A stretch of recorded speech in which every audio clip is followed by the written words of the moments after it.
Ito ang Oido Island. Dating isla, pero dahil sa bilis ng pagbabago ng panahon, naging maganda itong pasyalan. Ayon sa nakalap kong kasaysayan, bago naging modernong pasyalan ng Oido Island, naging parte ito bilang hanap buhay ng mga Korean. 갈매기들이 몰려든다. 이것이 신호다. Dito ay nangunguha sila ng mga laman dagat katulad ng mga shellfish at marami pang iba. 가을이면 살에 향기가 밴다는 전어. 맞아 저게? 송도에서는 봉판장도 5,000개에서 관리하고 있었다. 야 이거 어머 야 이건 누가 잡았냐? 이거 누가 잡았어? 할머니의 오늘 좌파는 구리다. 아니야. 해포레에 다녀온 쭉 Na mapasa hanggang ngayon ay ginagawa pa rin nila bilang hanap buhay.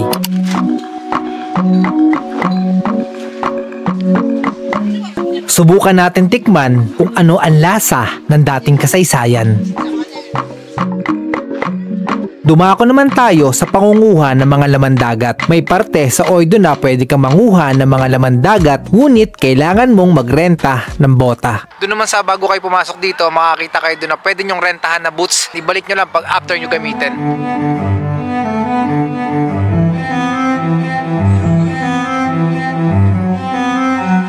Sa bandang dulo ng Oido Island, makikita ang abandonadong barko. Itong nakikita nyo sa likod ko, no? Dati itong Marine Police Patrol Boat. Ginagamit ito para tingnan yung kanilang karagatan, no? At hindi ito ginamit na warship nung mga sinaunang panahon. So papasukin natin to at ipapakita ko sa inyo kung anong itsura nitong barko na to, no? Sa kanyang panahon, ginamit ito sa coastal patrol at pagtransport ng mga kalakal. So itong lugar na pinuntahan natin ngayon is Oido. Pwede kayo tumambay dito dahil nga ito ngayon, napakagandang gumala. Ngayon ay ginagamit na lang ito bilang atraksyon ng lugar.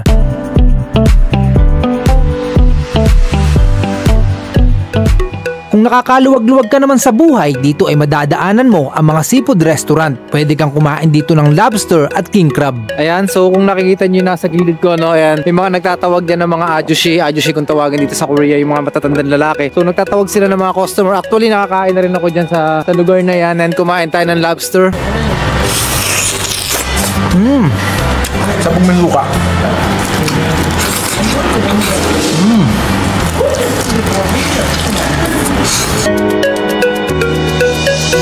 Kung hanap mo naman na street foods sa baba ng lighthouse, makikita ang mga food cart vendor. Masarap to. Ano to? Sarap po.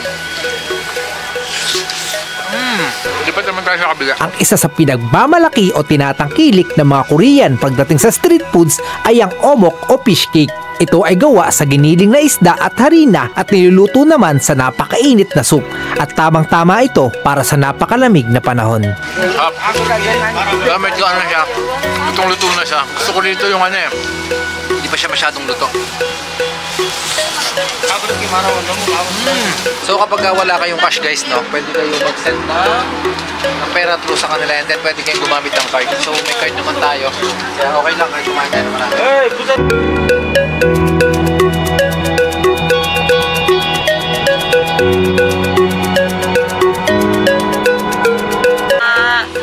먹을 때 이게 모서리를 깨물어서 안에 아이스크림 같이 먹어요. Eh, 네, kamsahamnida. 맞습니다. 입금하시나요?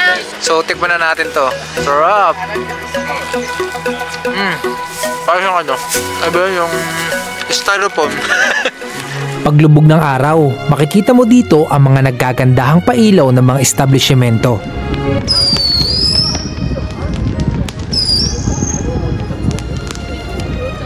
So naglalakad tayo ngayong gabi dito sa Oido Island, no? And makikita nyo na napakaganda rito kapag kagabi. And timing nga ang pagpunta natin dito kasi nag-i-snow. Ayan, ito yung unang snow ngayong taon, no? Dahil winter na. Ito po yung ano, no? Lighthouse na pinakita ko sa inyo kanina dun sa video ko. So ito po ang itsura niya kapag kagabi and ipapakita ko yan sa inyo ng malapitan. Ang sarap sana maglakad-lakad dito kaso ano, malamig and nag-i-snow talaga. Hindi ko kaya. So sana natutuwa kayo sa mga ginagawa ko, no? And dadagdagan pa natin to. Ipapakita pa ako sa inyo, ito na yung pinaka-last scene natin. Gusto ko lang ipakita sa mga viewers natin kung gaano kaganda ang Oido sa gabi.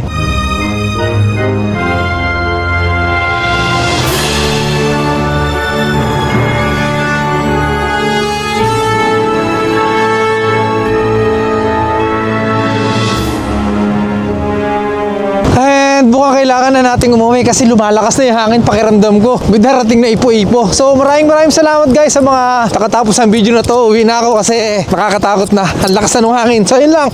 Peace out. Royce the Vlogger. Peace.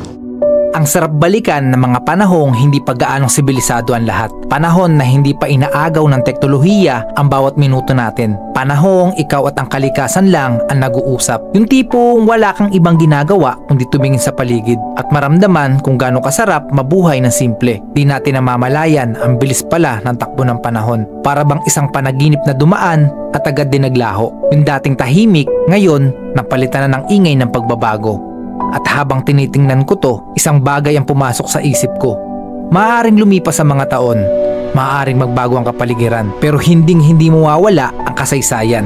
Mananatili ito nakaukit sa mga lugar at sa mga alaala natin.